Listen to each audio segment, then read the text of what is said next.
کیا سمجھ رہے ہو بس ایک نام ہے حسین، بھیجا ہے جو خدا نے وہ اسلام ہے حسین۔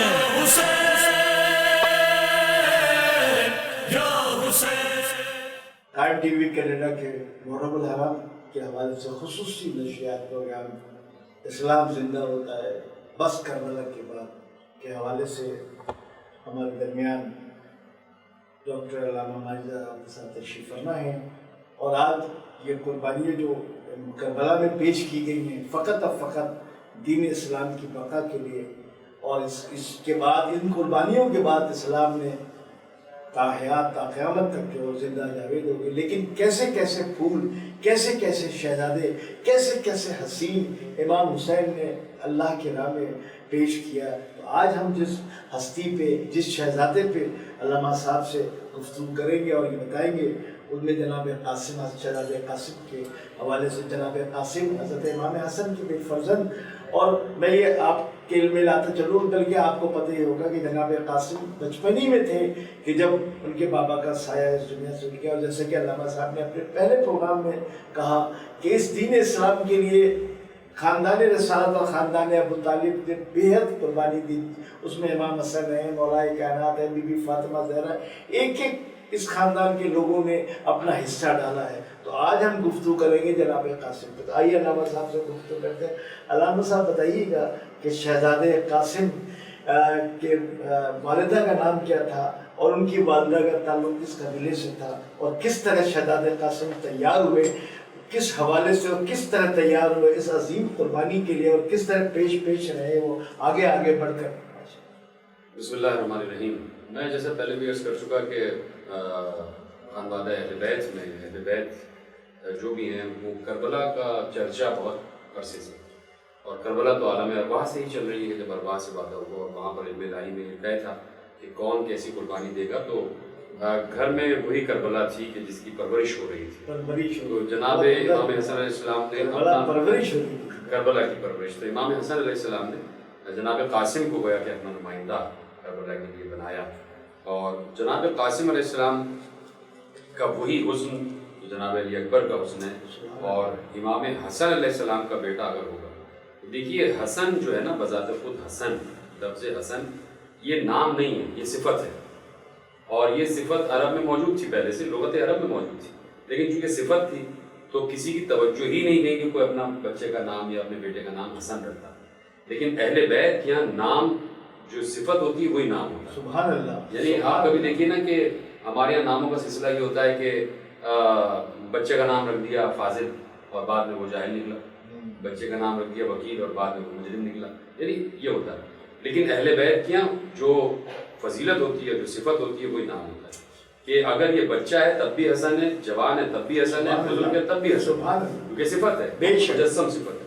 تو اب شہزادہ حسن و جمال حسن، حسن کا مطلب ہے حسن کی سپرلیٹو ڈگری، صیغہ مبالغہ حسن کو حسن کہا جاتا ہے کہ جس سے زیادہ حسین کوئی نہ ہو، اور اس کے ہاں اس شخصیت کے ہاں اگر کوئی بیٹا اس دنیا میں آ رہا ہے تو وہ کتنا حسین ہے، اور وہ حسن جو جناب ام فروہ سے بھی منتقل ہوا ہے، اور جو جناب حسن وہ بھی۔ اب وہ حسن کی جو یعنی ننیال اور ددیال سے اور ایک مجموعہ جو سامنے آ رہا ہے، تو وہ سوچیے کہ کیا حسن ہوگا، اور اس میں آپ کو بتاؤں کہ ابھی میں بیچ میں آؤں گا واپس، لیکن میں آپ کو ایک جملہ فوج یزید کے سپاہی کا سنانا چاہتا ہوں کہ وہ کہتا ہے کہ جس وقت پردہ ہٹایا میں نے دیکھا ایک 13 برس کا بچہ باہر آیا ہے، تو جملے ہیں تاریخ میں کہ میں یہ نہ سمجھ پایا کہ کسی بچے نے،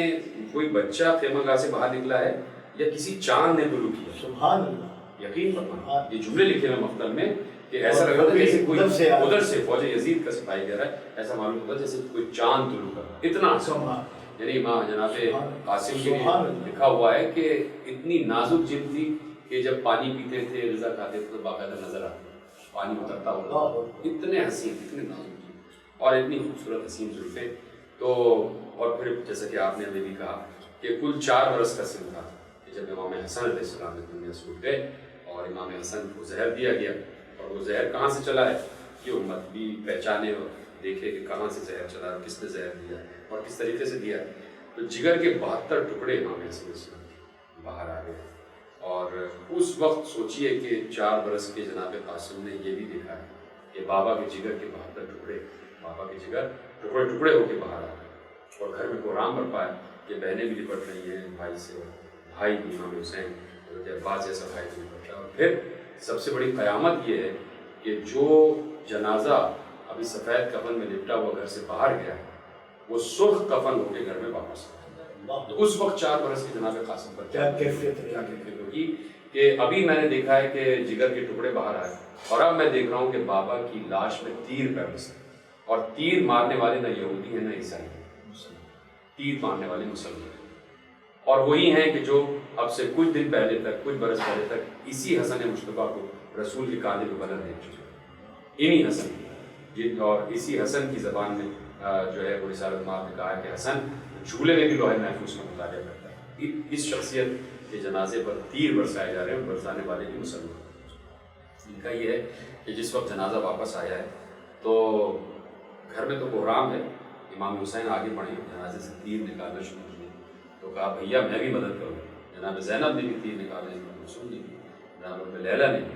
لیکن لکھا یہ ہے کہ قیامت اس وقت ہو گئی کہ جب جناب قاسم آگے بڑھے، اور اس وقت انہوں نے چاہے ایک تیر پر ہاتھ آیا ہے، لیکن اسی وقت حسین بھی آگے بڑھے، عباس بھی بے اختیار قاسم کو سنے سے کہ بیٹا ابھی تمہارا چچا تمہارا سرپرست سر پر ہے، اور سر پر تمہارا حق ہے۔ تو آپ دیکھیں 4 برس کے جناب قاسم یتیم ہوئے، اس کے بعد سے بس ایک ماں ہے اور ایک بیٹا ہے، اور چچا تو ہیں سر پر، امام وقت ہے، اور جناب قاسم کو بالکل ویسے ہی چاہتے تھے کہ جیسے جناب علی اکبر کو چاہتے تھے کہ تم میرے بھائی کی یادگار ہو، تم میرے بھائی کی یادگار ہو، میں دیکھتا ہوں تو میرے بھیا حسن یاد آ جاتے ہیں۔ جناب عباس جناب قاسم کو کاندھے پہ اٹھائے کرتے تھے، جناب زینب جناب قاسم کا ماتا جو اتنے نازوں سے پلا ہوا بچہ، اور اس کے بعد ہر ماں کا دیکھیے ایک ارمان ہوتا ہے کہ جب حسین بچے گھر میں وجود پا رہے ہیں، حسین بچہ پروان چڑھ رہا ہے، تو ماں کے تصور میں آنے لگتا ہے کہ یہ جب بڑا ہوگا سیرا سجے گا، اتنا خوبصورت ہے کہ اتنا حسین ہے۔ تو جناب ام فروہ خود بعض اوقات لکھا یہ کہ روزانہ نیا کرتا پہنا کے دیکھتی تھی، یہ کیسے لگے گا قاسم، روز نیا امامہ سر پہ، روز قبا، یہ کیسے لگے، یہ کیسے لگے۔ تو روزانہ یہ ہوتا تھا کہ وہ نیا لباس زیب تن کرتے تھے، اور روز صدقہ اتارا جاتا تھا، روز بلائیں دی جاتی تھی کہ قاسم کو نظر نہ لگ جائے۔ اور اب آپ سوچیے اتنے نازوں سے پلا ہوا بچہ جب حسین ابن علی نے رخصت دی ہے، اس عالم میں رخصت، امام حسین جانے نہیں دے رہے تھے جناب قاسم، بالکل نہیں جانے دے رہے۔ اچھا حسن جی، آپ کی گفتگو میں ڈسکس کر رہا ہوں، یہ بتائیے گا کہ بعض روایتوں میں یہ بھی ہے، پڑھا بھی جاتا ہے، آپ لوگ بھی پڑھتے ہیں کہ کیا امام حسین علیہ السلام نے جناب قاسم سے جانے سے پہلے کوئی اس قسم کا سوال بھی کیا تھا کہ بیٹا موت کو کیسا سوال ہے؟ جی وہ میں ابھی عرض کرتا ہوں کہ اس وقت، یہ تو بات اس وقت کی ہے کہ جب یہ شب شہادت میں جو فہرست شہداء ہے اس کو ترتیب دیا جاتا ہے، فہرست شہداء تو پہلے سے ترتیب ہے، لیکن اسے پھر ترتیب دیا جا رہا ہے کہ اب کون آیا ہے، کون پہلے جائے گا۔ تو جناب عباس ہیں اور جناب امام حسین کے سب بچے بیٹھے ہوئے اہل حرم تو خیمے میں، تو جناب عباس کو لکھوایا امام حسین علیہ السلام نے فہرست شہداء میں، لکھو حبیب ابن مظاہر، یہ شب عاشور، یہ شب عاشور، مسلم ابن اوسجا، زہیر ابن قین، ہلال ابن نافع، سعید، عابس ابن حبیب شاکری، یہ تمام ترتیب یہ لکھوا رہے ہیں نام، نہیں شہداء کے نام ترتیب تو پھر میں نے آپ کو کہا نا کہ سب سے پہلی ترتیب میں حضرت علی اکبر کا نام تھا، لیکن اصحاب نے کہا نہیں، فہرست شہداء چلتا۔ پھر اس کے بعد یہ آیا کہ عباس کا نام بھی ہے، علی اکبر کا نام بھی ہے، خود امام حسین کا نام بھی ہے، اور محمد کا نام بھی ہے۔ تو رک گئے کچھ دیر کے لیے، اور پھر جناب علی اصغر کا نام، جیسے جناب علی اصغر کا نام آیا تو جناب قاسم جلال کے عالم میں پڑے اور کہا کہ چچا آپ یہ کیا کہہ رہے ہیں، کیا فوج خیموں تک آ جائے گی؟ کہ علی اصغر تو جھولے میں ہیں، تو اس قدر جلال آیا جناب قاسم کو، کہا کہ چچا آپ کیا کہہ رہے ہیں، کیا فوج خیموں تک آ جائے گی؟ تو امام حسین نے روتے ہوئے کہا نہیں بیٹے فوج خیموں تک تو نہیں آئے گی، میں علی اصغر کو لے کے جاؤں گا پانی میں۔ تو وہیں پر گفتگو جب موقوف ہوئی تو جناب قاسم نے بس ایسے مزمحل ہو کے پوچھا کہ چچا میرا نام فہرست شہداء میں نہیں ہے؟ اس وقت امام حسین نے کہا بیٹا موت تمہاری نگاہ میں کیسی ہے، موت کا ذائقہ کیسا ہے؟ کہا کہ چچا موت تو میری نگاہ میں شہد سے بھی زیادہ، سبحان اللہ سبحان اللہ، دیکھیے یہ ہے ایک بچہ بتا رہا ہے کہ موت کا ذائقہ کیا ہے، اور قرآن کہہ رہا ہے کل نفس ذائقۃ الموت. تو جناب قاسم نے بتایا کہ ذائقہ تو ہوگا موت کا، لیکن حق و باطل میں سے ذائقہ جدا ہو جائے گا. جو حق پر ہوگا اس کے لیے شہد سے زیادہ شیرین، سبحان اللہ سبحان اور جو اللہ باطل پر ہوگا اس کے لیے کڑوا جائے گا. سبحان اللہ. کیا خوبصورت بات ناظرین علامہ صاحب نے پیش کی ہے، کس طرح ذائقہ بتایا ہے، جو حق پہ ہو اس کا ذائقہ کیسا ہوگا، جو باطل جناب قاسم نے احلی من العسل، میں شہد سے زیادہ شیریں مانتا ہوں. تو آپ سوچیے کہ یہ اہل بیت کے گھر میں پلے ہوئے، عصمت کی آغوش میں پلے ہوئے بچوں کی یہ علم ہے، یہ ان کی فکر ہے، یہ ان کی حکمت ہے، یہ ان کی تعلیم ہے. تو میں نے عرض کیا نا کہ بڑی مشکل سے اجازت ملی ہے جناب قاسم کو، اور امام حسین جانے نہیں دے رہے تھے. جب اجازت نہیں ملی ہے تو بس ایک بار اپنی ماں کے پاس آئے اور اپنی اماں کے زانوں پہ سر جناب ام فروہ سلام اللہ علیہ زانوں پہ سر رکھ دیا اور کہا کہ اماں اجازت نہیں ہے، چچا اجازت نہیں دے رہا، اور اماں اس سے بڑی مصیبت مجھ پر کوئی نہیں کہ اس وقت چچا مجھے اجازت. تو لکھا یہ کہ جیسی لفظ مصیبت جناب ام فروہ نے سنا تو فوراً ایک دم جیسے چونکتے ہیں نا ویسے چونک کے کہتی ہے کہ قاسم اٹھو، اور اٹھنے کے بعد جناب قاسم کی آستین کو الٹا تو دیکھا کہ ایک تعویذ، ایک جسے امام ضامن ہم کہتے ہیں، وہ بندھا ہوا تھا، اور وہ اس وقت امام حسن علیہ السلام نے اپنے ہاتھ سے لکھا تھا، اور لکھ کر جناب قاسم کے بازو میں باندھا تھا، اور کہا تھا جناب ام فروہ سے کہ جب زندگی میں کوئی سخت ترین مصیبت کا دن آئے تو اس تعویذ کو کھول لینا، اس میں اس مصیبت کا حل موجود ہے. تو جناب ام فروہ کہتی ہیں اس سے زیادہ مصیبت مجھ پر کوئی نہیں کہ میرے بیٹے کو اجازت نہیں ملی. اسی وقت تعویذ کھولا اور دیکھا کہ وہ خط تھا امام سلام ایسی ماؤں ایسی ماؤں کو سلام. امام حسن کا خط تھا، اس میں لکھا تھا کہ یہ خط ہے امام وقت حسن کا، اس دور کے امام وقت حسین کے نام، کہ جس وقت شہداء جا رہے ہوں اپنی اپنی قربانیاں پیش کرنے کے لیے تو حسین قاسم کو میری طرف سے بھیج دیں. تو کہا کہ چلو بیٹے، یہ خط لے کے جناب ام فروہ امام حسین کے پاس آئی اور کہا اس خط کو آپ پڑھ لیجیے. جیسے خط کو پڑھا امام حسین روئے ہیں چیخ مار کے، اس لیے کہ بھائی کی تحریر تھی، اور کہا قاسم اب ہم کچھ نہیں کہہ سکتے، اس لیے کہ یہ خط نہیں ہے، یہ میرے لیے حکم امام، حکم امامت ہے. تو جس طریقے سے جناب قاسم کو تیار کیا ہے، تو جب تیار کیا ہے تو امامہ جناب قاسم کے سر پہ رکھا، تو امامے کے 2 شملے ایسے لٹکا دیے، اور لٹکانے کے بعد جناب قاسم کو کرتا پہنایا، ابا پہنائی. تو جیسے کرتا پہنایا تو گریبان چاک کر دیا، جناب قاسم کے گریبان کو چاک کیا. تو جناب زینب نے پوچھا کہ بھیا کئی لوگوں کو تم نے بھیجا ہے جنگ کے لیے، کسی کا گریبان چاک نہیں کیا. روتے ہوئے کہا ہے گریبان چاک اس لیے کیا ہے کہ چاک گریبانی یتیمی کی علامت ہے، اور یہ بچہ جب چاک گریبان ہو کے جائے تو لوگ سمجھ جائیں کہ یتیم بچہ ہے، تو شاید کوئی رحم نہ کرے، شاید کوئی قاسم کو چھوڑ دے اور میرے بچے کو زخم نہ آئے. اتنی محبت ہے جناب قاسم. اور جناب قاسم جب گئے ہیں تو سب سے بڑے پہلوان ارزق کے پہلے 4 بیٹوں کو مارا ہے اور پھر خود ارزق کو مارا، اور اس وقت جناب عباس نے داد دی ادھر سے کھڑے ہو کے قاسم مرحبا. امام حسین نے کہا قاسم مرحبا. جس طریقے سے جنگ کی جناب قاسم نے، 13 برس کا جنگ بچہ کیسے جنگ کر رہا ہے. اور پھر اس کے بعد جس وقت گھوڑے سے گرے ہیں جناب قاسم، کہ جس وقت بس وہ چاروں طرف سے فوج گر کے آئی ہے، تو جس وقت گھوڑے سے گرے ہیں تو راوی کہتا ہے کہ میں نے ہر شہید کی آواز سنی. کوئی گر کے کہتا تھا السلام علیکہ یا ابا عبداللہ، کوئی کہتا تھا السلام علیکہ یا اماں، کوئی کہتا تھا السلام علیکہ یا خان. کہتے ہیں کہ یہ بچہ جب میدان جنگ میں گھوڑے سے نیچے گرا ہے تو اس نے ایک آواز دی ہے کہ اماں میں گر گیا، اماں تم پر سلام، اماں میری خبر. تو اتنا چھوٹا بچہ ہے جو اماں سے اتنا